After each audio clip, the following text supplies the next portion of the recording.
North pole, इसका नाम आपने सुना होगा। दुनिया में सबसे ज़्यादा बर्फ़ यहाँ पर मौजूद है। मौसमियाती तब्दीली के नतीजे में वहाँ जो बर्फ़ है वो तेज़ी से पिघल रही है। चीन वहाँ पे एक नया पोलर सिल्क रूट तलाश कर रहा है। नॉर्थ पोल में जो सबसे इंपॉर्टेंट जगह है वो है ग्रीनलैंड। अमेरिकन भी उसमें इंटरेस्टेड है, रशिया भी इंटरेस्टेड है, जबकि उसका ओनर डेनमार्क है। रूस की तो 10% जो कमाई है और आमदनी है वो जो आर्कटिक बेल्ट है वहाँ से है। कोलाबा का मिलिट्री स्टेशन है, वहाँ पे उनके 70 से 80% जो न्यूक्लियर वेपन्स हैं वो भी मौजूद है। दुनिया बड़ी तेज़ी के साथ बदल रही है और अब सूरत हाल कुछ ऐसी है कि पहले ज़मीन पर थी, फिर चाँद पर गई, चाँद से खला में गई और खला से फिर दोबारा रिटर्न करके अब समंदर की जो हदूद हैं, समंदर जो है वो नया बैटलफील्ड बनने जा रहा है।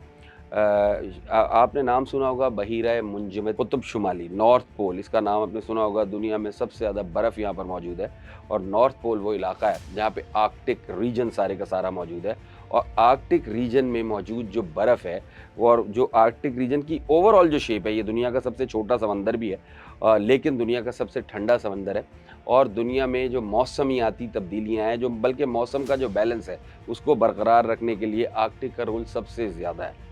और आर्कटिक वैसे भी इस ज़मीन को कहा जाता है ये गोल है, लेकिन इस गोल ज़मीन को भी हम पूरा कॉन्कर नहीं कर सके। हमें पता नहीं है कि अमेज़न की डेप्थ में या अमेज़न की के पीछे जो एरियाज़ हैं वहाँ पे क्या है। इसी तरीके से रशिया सारा अनडिस्कवर्ड है, साइबेरिया आधे से ज़्यादा अनडिस्कवर्ड है, हमें पता ही नहीं है उसके पीछे क्या है। इसी तरीके से आर्कटिक रीजन जो है वो भी अनडिस्कवर्ड है। आर्कटिक रीजन में जो लेकिन ताज़ा तरीन सूरत हाल ये है कि मौसमियाती तब्दीली के नतीजे में वहाँ जो बर्फ़ है वो तेज़ी से पिघल रही है और उसके अलावा जो उस खित्ते के ममालिक हैं उनकी वहाँ पे कुछ एक्टिविटीज़ भी बढ़ गई हैं। चीन वहाँ पे एक नया पोलर सिल्क रूट तलाश कर रहा है। चीन को पूरी दुनिया में तिजारत के लिए रूट चाहिए, सी पैक उन्होंने बना लिया है, समुद्री रास्ते 2 बनाए हैं। अपने मुल्क से लेके ईरान चाबहार वाली जो बंदरगाह है उसको यूज़ कर रहे हैं। इधर श्रीलंका वाला ट्रेड रूट बनाया है, वहाँ से समंदर में रूट मतलब है। लेकिन फिर भी सबसे नज़दीकी गुज़रगाह उनको भी ये पोलर सिल्क रूट जो है जो बहीरा मुंजमद शुमाली है या नॉर्थ पोल है वहाँ से पड़ता है, तो वो इस खित्ते में एक्टिव हैं। और उनका ज़िक्र मैं सबसे पहले इसलिए कर रहा हूँ कि उनका इस खित्ते से ताल्लुक़ कोई नहीं है, लेकिन सिर्फ मालियाती और ट्रेड इंटरेस्ट के तहत, तिजारती इंटरेस्ट के तहत चीन इस खित्ते में जो है वो एक्टिव है। इस खित्ते की जो रियासतें हैं वो सबसे ज़्यादा वैसे भी इस पूरी दुनिया की अगर खूबसूरती को देखा जाए, पूरी दुनिया के नेचुरल रिसोर्सेज़ को देखा जाए तो 60% रूस के पास है। और यही फार्मूला जो है वो इसमें नॉर्थ पोल पे भी आता है। नॉर्थ पोल का भी 60% हिस्सा रूस के पास है। नॉर्थ पोल में जो सबसे इंपॉर्टेंट जगह है वो है ग्रीनलैंड। अमेरिकन भी उसमें इंटरेस्टेड हैं, रशिया भी इंटरेस्टेड है, जबकि उसका ओनर डेनमार्क है।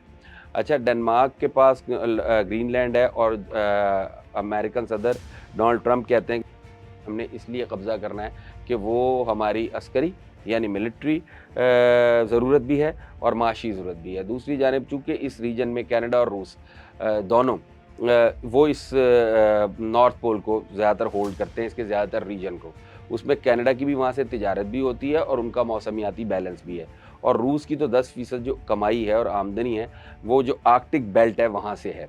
और रूस इस खित्ते में अपनी जो है हेजेमनी को बरकरार भी रखना चाहता है और आर्कटिक में जो उनका कोलाबा का एयर बेस है और जो कोलाबा का मिलिट्री स्टेशन है वहाँ पे उनके 70 से 80% जो न्यूक्लियर वेपन्स हैं वो भी मौजूद हैं। यानी रूस का स्टेक बहुत बड़ा है आर्कटिक में। और उसके साथ साथ कनाडा का स्टेक है, अमेरिका का अलास्का वाली साइड से इंटरेस्ट है।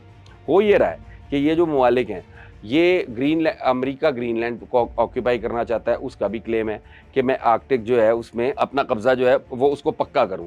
रूस पहले इसको होल्ड करता है। आर्कटिक में एक और मसला भी है, लोगों को वेस्ट तो इसमें बहुत ज़्यादा यकीन भी करता है और इस पे बातें भी होती हैं और ये कोई एक तरह से ना ये कोई ढकी छुपी बात है नहीं कि वहाँ पे अमेरिकन्स ने कुछ ऐसी लेबॉरेटरीज़ बनाई हुई हैं जिनमें वो हर वक्त रिसर्च करते रहते हैं और नई से नई इजादात और दुनिया को कॉन्कर करना और नए से नए जो मतलब उनके रिसर्च है वो आर्कटिक रीजन ही में होती है। रूस हमेशा से ही चूँकि तालीम के मैदान में आगे है, उसको आर्कटिक में रिसर्च करने की कोई ख़ास ज़रूरत नहीं है। वो अपने पूरे रशिया में वो ये काम करते रहते हैं, लेकिन अमेरिकन्स का ये इंटरेस्ट है वो आर्कटिक में। ये भी कहा जाता है कि उन लोगों ने कुछ ऐसी लेबॉरेटरीज़ बनाई हुई हैं, दुनिया को बेवकूफ़ बनाया जाता है कि बर्फ़ की ये जो दीवार है इसके पीछे हम कुछ नहीं देख सकते, इसके पीछे पता ही नहीं है कि क्या है, लेकिन ऐसा है नहीं। अंडरग्राउंड लेबॉरेटरीज़ भी मौजूद है। अब जो सूरत हाल है उसमें ये चीन का इन्वॉल्व होना, अमेरिका और रूस जब तक इस रीजन में आर्कटिक के ऊपर क्लेमर थे और कनाडा का दावा था, है अब भी उन्हीं का दावा है, लेकिन उस वक्त तक ये आर्कटिक का जो रीजन था ये जंगी मिलिट्री एयरबेस के तौर पे इस्तेमाल होता रहा, मतलब मिलिट्री इंस्टॉलेशंस को रखने के लिए इस्तेमाल हुआ है, एक अच्छी जियो स्ट्रेटेजिक लोकेशन के तौर पे इस्तेमाल हुआ है।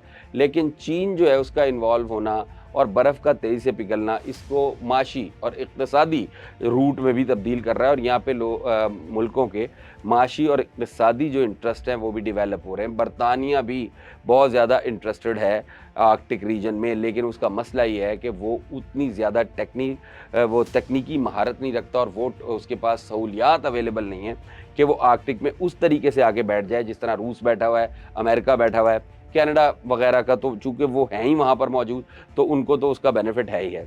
लेकिन इस खित्ते में एक तीसरी बड़ी जंग, कोई कहता है यूक्रेन और रशिया की जो है ना वो जंग तीसरी आलमी जंग में तब्दील हो सकती है, इंडिया पाकिस्तान का कॉन्फ्लिक्ट आलमी जंग में तब्दील हो सकता है, ईरान इसराइल का कॉन्फ्लिक्ट आलमी जंग में तब्दील हो सकता है, ऐसा कुछ भी नहीं हुआ। लेकिन आर्कटिक पे होने वाली बैटल, अगर अमेरिका ग्रीनलैंड का क्लेम ऐसे ही बरकरार रखता है तो रूस इस रीजन को बिल्कुल सरेंडर नहीं करेगा और ये एक बड़ी लड़ाई बन सकती है। वैसे भी ये पेशिन गोइयाँ भी हैं, यूरोपियंस के अपने ही लोगों की, नॉस्ट्रेडेमस की भी पेशिन गोई है कि तीसरी आलमी जंग जो है वो पानी पर ही होगी।